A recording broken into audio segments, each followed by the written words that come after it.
Hola a todos, de nuevo tenemos aquí en el periódico El Colombiano al gobernador de Antioquia, Andrés Julián Rendón, que ustedes han podido ver, ha dado muchas noticias recientemente. Queríamos que nos actualizaran que van muchas de sus iniciativas y un poquito a esos rifirrafes con el presidente de la República, Gustavo Petro. Pero antes de todo, gobernador, lo saludo, bienvenido a esta su casa periodística. Gracias, Luz María. O la casa periodística de los antioqueños. Muchas gracias, muy complacido de estar aquí con usted y con todos los lectores, los que ven y los que oyen también, porque también se puede escuchar el Claro, estamos en muchos canales de audio y de video. Pero gobernador, antes de empezar, es que me enteré, y por eso lo invité también, que usted logró finalmente algo que me parece una gran noticia para muchas personas del departamento. Consiguió la plata para los viejos, para los de adultos mayores, para que tengan una pensión. Cuénteme, creo que esa noticia no la han contado, yo fue que me enteré por ahí, pero cuénteme cómo fue eso y de qué se trata la noticia. Luz María, nosotros nos ahorramos en el año 2024 en funcionamiento un poco más de 240.000 millones de pesos. En el primer año, en el 240.000 millones de pesos. Es decir, al cabo de 4 años, los ahorros que usted ha hecho de funcionamiento significarán 1 billón de pesos de ahorro. No necesariamente, porque ya el año pasado redujimos la base. Entonces, claro, ya nos movemos más en función de esa base más baja de funcionamiento. Pero el ahorro está fundamentado en lo siguiente. El presupuesto que yo recibí aprobado por el departamento contemplaba erogaciones en funcionamiento, es decir, en servicios personales, generales, gastos de funcionamiento, burocracia. Entre otras cosas, contemplaba un poco más de 1 billón de pesos. De esos 240.000 millones, lo que hicimos fue destinar 70.000 millones a comprarle una pensión vitalicia a los mayores que cumplan estas 3 condiciones. 1, que estén entre 60 y 86 años. 2, que estén en pobreza extrema, y 3, que tengan una situación de discapacidad certificada. Ah, qué bien. Entonces van a tener lo que llamamos un bono pensional, o lo que Gustavo Petro en su campaña propuso como un bono pensional. Un bono pensional de 225.000 pesos mensuales que los pone inmediatamente por encima de la línea de pobreza extrema. Es decir, los sacamos de la pobreza extrema. ¿Y para cuántos? Para cerca de 3.000 de ellos. ¿Y eso qué población, qué porcentaje? Eso alguien me decía recientemente que alguien que cumpla con esas condiciones no imagina cómo está vivo. Y sí, no, pues, milagrosamente sobrevive a esas circunstancias. Entonces, son cerca de 3.000, es decir, podríamos tener casi que cobertura universal para los mayores de Antioquia que cumplan esas 3 condiciones. Vuelvo y repito, 60, 86 años, 1, 2, pobreza extrema, y 3, una condición de discapacidad certificada. Pero yo le pregunto, ¿el gobierno nacional en teoría no le está dando a estas personas mayores un bono también pensional? ¿O todavía no le ha llegado? A eso no ha llegado. Usted recuerda que eso en campaña él dijo que iba a ser de medio salario mínimo, después lo bajó a 200. Que eran 500.000 pesos en ese medio salario. Y ahora lo bajó a 225.000, pero nosotros no tenemos registro que a ese grupo poblacional le hubiesen llegado con esa asignación. Es decir, los 3.000 viejos o adultos mayores más vulnerables del departamento no están recibiendo un apoyo del gobierno nacional. No, señora, lo van a recibir de cuenta de nosotros. Pero ¿cómo puede ser? Entonces, todo esto que el Gustavo Petro ha dicho no se ha hecho realidad, ni... Hay otros mayores que sí reciben un apoyo del gobierno nacional, los que reciben Colombia Mayor. Y tal vez a comienzos del año pasado le dieron esa asignación a algunos otros del departamento, hicieron un acto aquí incluso en el Jardín Botánico, pero a estos 3.000... Pero en teoría deberían ser los que lo debían recibir porque son los más vulnerables. Los más vulnerables. Aquí nosotros hicimos un ejercicio muy juicioso de focalización de quiénes serían los primeros receptores. Dijimos, solo tenemos 70.000 millones, 70.000 millones es mucha plata. Para 3.000 personas se necesitan 70.000 millones. ¿Y cómo es la operación ahí? ¿Se los pagan, se los dan cómo? Cada mes les consignan 225.000 pesos desde el momento en que nosotros le paguemos a Colpensiones. Lo va a hacer a través de Colpensiones. Sí, hasta que ellos se mueran. El departamento de Antioquia compró una renta vitalicia para estos para adultos 3.000 mayores. mayores. Ah, pero quedaron también muchos por fuera, ¿o no? ¿O cómo saben estos adultos mayores? ¿Ya los notificaron? ¿Desde cuándo les va a empezar a llegar? Ya hemos hecho las primeras convocatorias y ya tenemos los primeros 900 listos. Entonces ellos, el primer pago hay que hacérselos presencial, y lo vamos a hacer ahorita en mayo, por tarde en junio es el primer pago, y a partir de ahí ya ellos pueden bancarizarse o tener un canal de pago electrónico y les pueden pagar a través de su celular o a través del mecanismo que logren acordar con el banco. Pero ya se sabe cuáles son, no para que ninguno ahora puede tocar las puertas de la gobernación, porque ya los que les va a llegar ya sí, están enterados. Ya están focalizados y definidos los que cumplen con esas 3 condiciones de vulnerabilidad. ¿Y hay interés de la gobernación de ampliar esta población? Claro, peso que nosotros nos encontremos, que sigamos consiguiendo fruto del adelgazamiento burocrático, lo vamos a destinar principalmente a esta tarea de combatir el hambre, de sacar a la población antioqueña de la pobreza extrema o de la pobreza moderada. ¿Y usted alcanzó a contarle esto al presidente de la República? ¿Alcanzó a contarle que estaba sumando esfuerzos al propósito de él de darles bonos pensionales a los viejos? No, porque Luz María, las veces que nos hemos visto, él ha estado con su fijación de las vías del Toyo y nos toca siempre explicarle que eso no pasa ni por el Poblado ni por Llano Grande. Le hemos invitado a que la recorramos, que yo creo que deberíamos hacer un esfuerzo muy grande en invitar a mucha gente de otras latitudes por fuera de Antioquia a que conozca una región maravillosa como es Urabá, que conozca lo que va a implicar esa vía que nos ha significado un esfuerzo gigantesco a los antioqueños culminarla, porque la nación no quiso honrar su obligación, y sobre todo lo que va a hacer ese puerto, o los puertos que van a poder. Le quería preguntar de eso, porque lo que pasó recientemente fue ese rifirrafe, que el presidente salió con un trino un domingo, un trino diciendo que el puerto de Urabá necesitaba cumplir unos permisos ambientales, y usted le respondió y me pedía a mí que obligara a que lo cumplieran. Sí, y usted salió a decirle que al presidente a preguntar si era que al presidente no le gustaba que Antioquia le fuera bien. Cuente qué pasó, ¿por qué le exige él a usted que mueva esos permisos ambientales? Pues ese trino es muy extraño, Luz María, por 2 razones. Una, porque él me pide a mí algo que no está dentro de mis competencias. Él me pide a mí que le exija a las autoridades que le otorgaron licencias de distinto orden al puerto, que las cumplan. Y 2, porque es como si tuviera un fastidio porque eso fuera bien, toda vez que el puerto de Antioquia, en el Urabá antioqueño, ha honrado todas las licencias, las que les ha dado la AMLA. Están todas, y entonces, ¿qué reclama él? No sé, porque las que le dio la AMLA, que es una entidad pues bajo su tutela, están en pleno orden, y las que le dio Corpurabá para la vía eléctrica y la vía física también están en orden, y Puerto Antioquia ha cumplido. Le corresponde a la AMLA vigilar que el 1% de lo que cueste el proyecto se destine como una compensación ambiental en programas de saneamiento básico. Es decir, ahí podría haber una fuente de financiación con una estricta vigilancia de la AMLA para resolver problemas de saneamiento básico que son bastante evidentes en la región de Urabá, para que él le cumpla a esa región. Claro, le correspondería a él. A él le correspondería, por lo menos ahí tiene una fuente de financiación definida. Si se dedicara a encontrar un recurso y no a torpedar un proyecto que nos llena a todos de orgullo y satisfacción y que va a ser muy potente no solo para Antioquia y no para el país. Parece que no fuera la primera vez que él ataca el puerto de Urabá, es la sensación que tengo. Ya había hecho algún otro comentario en otra ocasión, ¿no? Él no sé, a él le molesta, es como si donde hubiera un peso privado y que los privados logran sacar la cabeza con una inversión que termina beneficiando a un sector importante de la población o del país, es como si a él le molestara eso. Yo pienso que a veces como su dogma de que todo sea estatizado y que todo lo haga el Estado le hace ver con recelo la inversión privada, pero Luz María, ¿qué sería de nosotros sin la inversión privada en distintos sectores de la economía? ¿Y él lo llamó antes a usted de publicar ese trino, o alguien del gobierno le habló a usted de eso, o el trino es como un no, canto Luz María, de batalla? Yo nunca recibí una llamada del presidente. ¿Ni del gobierno? Del ministro de Defensa actual, sí.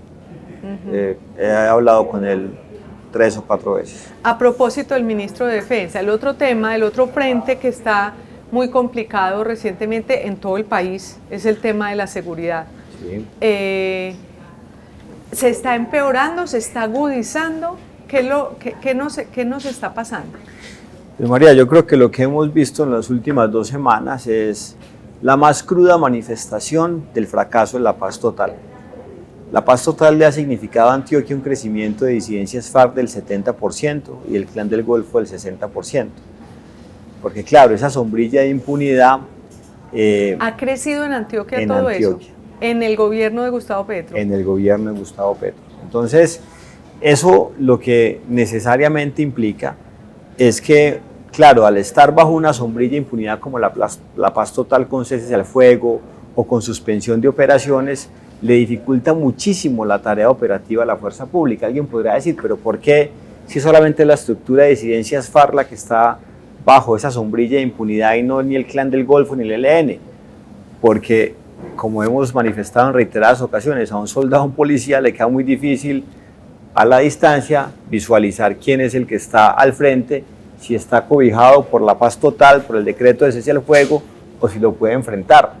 Claro. Y sobre todo cuando usted no tiene un gobierno que lo lidere, que le dé confianza, que le dé garantías jurídicas, él dice, hombre, yo encaro esta estructura criminal y de golpe es una que está bajo la sombrilla del cese al fuego y después me meto en un problema jurídico y me voy para la cárcel. ¿Qué ocurrió aquí cuando detuvieron a unas personas, a unos guerrilleros, o bueno, yo no sé si decirles guerrilleros o criminales, pues, que iban por la carretera, que los detuvieron y los soltaron? ¿Usted tenía una información en ese sentido? Claro, Luz María, en junio del año pasado, en un retén que hizo el ejército en Barbosa, pudo haber desmantelado prácticamente toda la estructura criminal en cabeza de alias Calarcá, porque estaba él ahí. Calarcá estaba en el retén que el retén que hizo el ejército en el norte del Valle. Que fue escandaloso, que en su momento se supo, pero no sabíamos que estaba Calarcá. Sí. Sí sabíamos. Sí sabíamos que estaba Calarcá, estaba alias Erika, su compañera sentimental que delinque en el Guaviare, donde nos asesinaron esa misma estructura criminal en unos días recientes 7 soldados. Estaba alias Firu, que es el cabecilla del Frente 36. Que ese sí quedó detenido. Ese quedó detenido, y está alias Ramiro, que está no más peligroso que alias Firu, cabecilla del Frente de 18 disidencias FARC. A todos los otros, a excepción de Firu, los convirtieron en gestor de paz. El presidente, en lugar de haberlos detenido y habernos ahorrado el dolor y la sangre que han generado desde entonces, en los últimos 15 días estos personajes han sido culpables de unos ataques que han costado la vida de muchos colombianos. Es decir, si los hubieran detenido cuando efectivamente los interceptó la fuerza pública en Antioquia, pues de pronto eso no habría pasado, piensa uno. No habría pasado, Luz María, en el peor de los casos, digo yo, porque hubiera sido una forma institucional de haber neutralizado los cabecillas principales de una estructura criminal. Y esto me da pie para insistir en algo en lo que nosotros hemos insistido muchísimo, y es que la paz no se logra negociando con el crimen. Nosotros llevamos casi toda nuestra vida republicana persiguiendo la paz, contemporizando un día con unos criminales, otro día con otros, se cambian de brazalete, unas veces posan de insurgentes, otras de contrainsurgentes, y nos hemos perdido en ese camino. Y se nos ha escapado de vista que la paz solo se impone con seguridad, con justicia, con oportunidades sociales. Aquí los habían capturado a todos. Impresionante. Coincide un poco usted con también lo que ha dicho el expresidente Juan Manuel Santos en los últimos días, que hizo una fuerte crítica diciendo que el presidente Gustavo Petro lo que había hecho era recoger a los delincuentes o los disidentes de las FARC, los cogió en un helicóptero, los llevó y los volvió a juntar para que siguieran delinquiendo. Este es otro episodio el que usted narra, que tiene que ver además con el presidente Gustavo Petro. Dijo hace 2 días que él era responsable de la muerte de cada joven. Parece que es más responsable no solamente por ser jefe de Estado, sino porque por su acción, por la acción que él ha tenido, pues de no permitir que se detengan a estas personas, pues terminaron estas personas acabando con la vida ahorita en el Guaviare de cerca de 9 soldados. El crecimiento que ha tenido en todo el país los distintos grupos armados organizados en este gobierno ha sido realmente triste, básicamente porque nos ha vuelto a llevar a épocas bastante difíciles que creíamos ya superadas, desafíos de orden público que creíamos haber superado y que entonces en cuanto al tema de seguridad solo tendríamos que concentrarnos en problemas de seguridad ciudadana, pero no ha sido así. De hecho, pues le quería preguntar por la tasa de seguridad, este tema que usted propuso para recoger una tasa, un excedente en los servicios públicos, ¿en qué va eso? ¿Sí se ha logrado recoger o todavía no ha comenzado la operación? Claro, ya hemos recogido un poco más de 5.000 millones de pesos, pero el momento de corte duro va a ser ahorita a finales del mes próximo de mayo, cuando vamos a poder tener el recaudo con cargo al primer trimestre del 2025. Entonces, más o menos hacia finales de mayo vamos a poder hacer un balance de cómo ha sido el recaudo de la tasa de seguridad, pero ya porque se recoge trimestralmente. Se recoge trimestralmente. ¿Y el primer trimestre fue abril o el primer trimestre se corta en mayo? El primer trimestre es de enero hasta marzo, pero se corta más o menos a finales de abril, ¿cierto? Como funciona en los servicios públicos, sobre todo el de energía, no se nos olvide que la base gravable, la tasa de seguridad, es el consumo de energía para los que son contribuyentes de la misma, es decir, los estratos 4, 5 y 6, y el sector industrial, comercial y oficial. Entonces, los cortes que hacen las empresas comercializadoras de servicios públicos es como más o menos un mes largo después. Y la gente que no lo ha pagado, que no le ha llegado un mensaje, o a todo el mundo le debe haber llegado el mensaje. Es muy fácil, a todos les debe haber llegado, pero es muy fácil. Si ustedes ingresan a la página de la gobernación www.antioquia.gov.co, lo primero que les aparece ahí es la opción de pagar la tasa.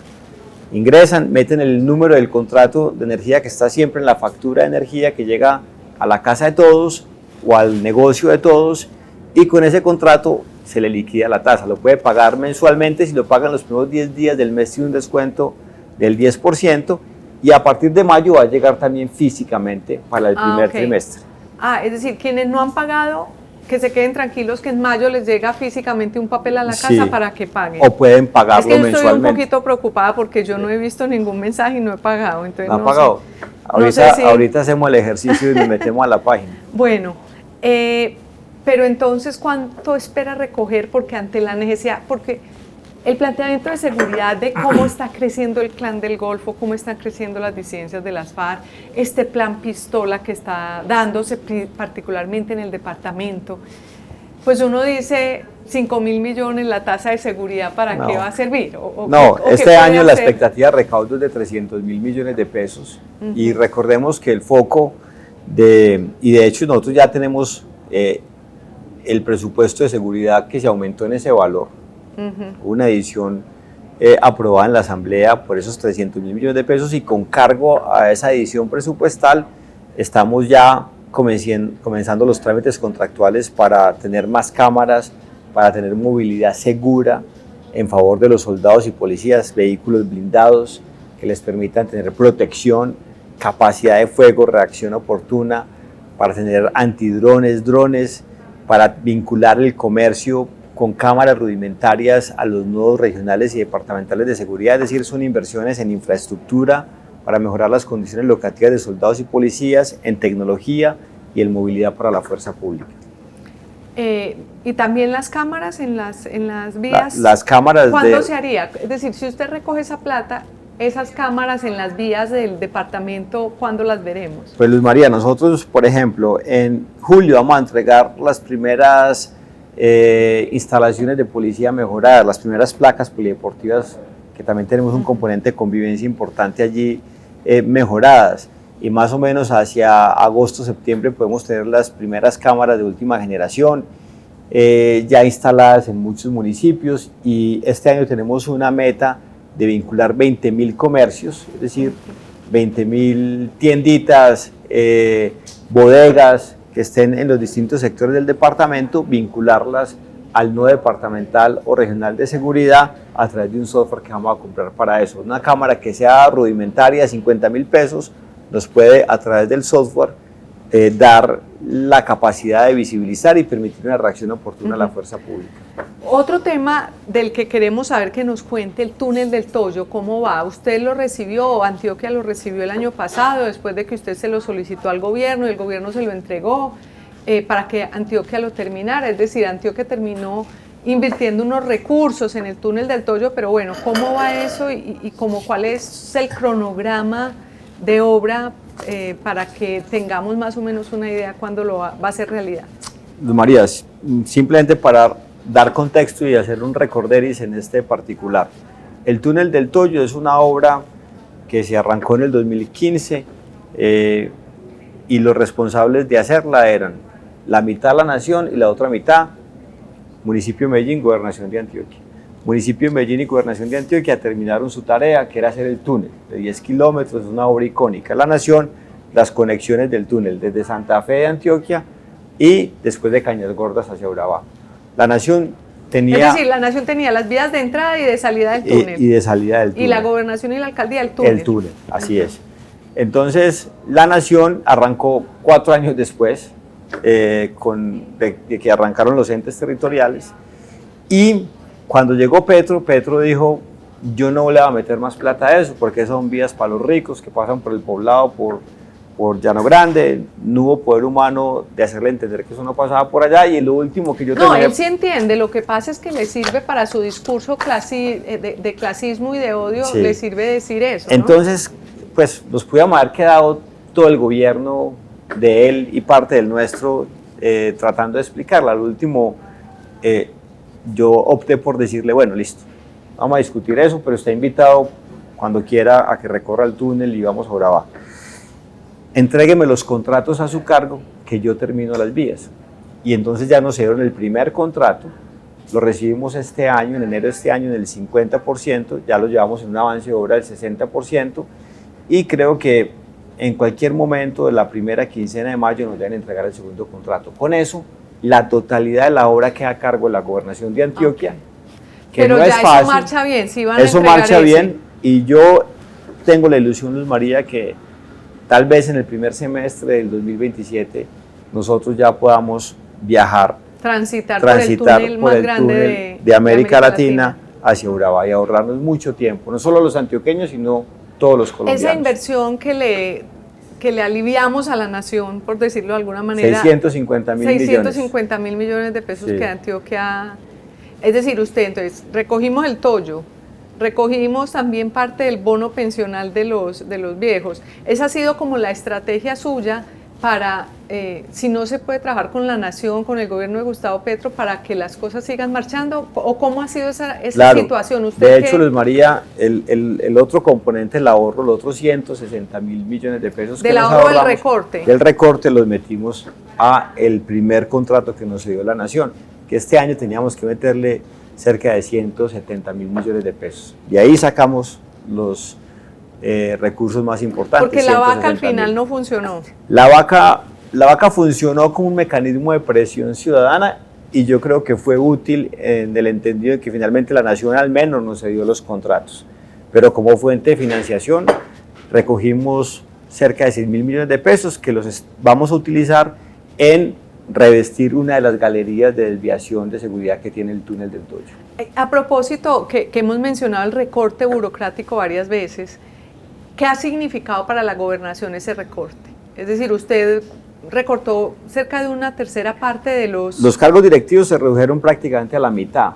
Es decir, nosotros recibimos el gobierno departamental con 34 organismos y tenemos 17 ¿Y qué organismos. Significó recortar eso para el funcionamiento del departamento? Eso en términos de ahorros de personal para el departamento significó un ahorro entre 15 y 16.000 millones de pesos por año. Es decir, el año pasado, y son erogaciones que se van a evitar en los años subsiguientes. Pero además le pregunto, ¿qué impacto tiene para el funcionamiento del departamento? Ninguno. La gobernación de Antioquia tiene 3.000 funcionarios y todos los cargos que quedan vacantes de personas que se jubilan, pero que son de carrera o son provisionales, yo opto por no ocuparlos, porque eso es ahorro y ningún ¿Y no se secretario, necesitan para el funcionamiento del ningún Estado? secretario se me ha quejado y le voy a Mientras contar. Gustavo Petro aumenta como en 20.000 No. nuevos puestos. Es increíble lo que ha pasado con el funcionamiento. Por eso es tan importante seguir insistiendo en la autonomía fiscal. Y la nación no se va a quebrar. ¿En qué va yo ya iba a cerrar la entrevista, pero nos faltaba el tema del referendo? El referendo está cursando su primer debate en la Comisión Primera del Senado. Ya tiene senadores ponentes asignados. Ellos me han informado, sobre todo el ponente principal, el vicepresidente de la comisión, que van a hacer unas audiencias públicas en distintos sitios del país y bueno, va surtiendo su trámite. Mejor dicho, referendo no va a haber de aquí al 2026, si todavía le falta pasar por el Congreso. No, puede ser bastante factible que en lo que resta de este año o en el primer trimestre del otro se convoque a elecciones, si llegara a pasar exitosamente por el Congreso. ¿Podría coincidir con la consulta popular de esa la reforma laboral? Esa yo creo que de pasar por el Congreso tomaría lugar más rápidamente. Lo que pasa es que sería muy triste convocar a los colombianos a definir perogrulladas. ¿Me parece que la reforma laboral es una perogrullada? Pues más que la reforma laboral, este país necesita una reforma laboral, porque entre otras cosas parte del problema que tenemos pensional es porque el mercado laboral nuestro funciona muy mal y nosotros no hemos sabido resolver eso. Es decir, cuando usted tiene consistentemente tasas de desempleo que en la mayoría de los años superan el dígito, de 2 dígitos. Aunque hoy bajamos a 1 dígito. Aunque hoy estamos en 1 dígito, pero si usted se mira en el entorno latinoamericano y con los pares es el doble de lo que tienen nuestros pares o países similares. Es necesario reconocer que aquí hay un problema laboral grave y lo único que hacen las disposiciones que ha querido imponer el gobierno a través de la reforma en el Congreso o ahora a través de la consulta, que tampoco va a tener ninguna fuerza de ley porque después tendría que volver al Congreso, es algo que agravará más ese problema porque inflexibilizará más el mercado laboral y habrá más informalidad. Dirán que usted está en contra de estos puntos que son las horas extras y las dominicales y festivos. Es que, Luz María, ¿quién habla por los desempleados? ¿Quién habla por los informales? Es que es muy fácil ustedes desde un sindicato pedir más horas extras o pedir más privilegios, pero ¿quién habla por el señor que vende confites en una esquina? Que no paga seguridad social, que tiene 60 años y no tiene ni la más mínima expectativa de pensionarse, que no tiene los ingresos para comprar la canasta básica de alimentos. ¿Quién habla por el 60%, un poco más de la mitad de la población económicamente activa que está en la informalidad, que es tal vez después de la violencia el drama social más grande que tiene este país?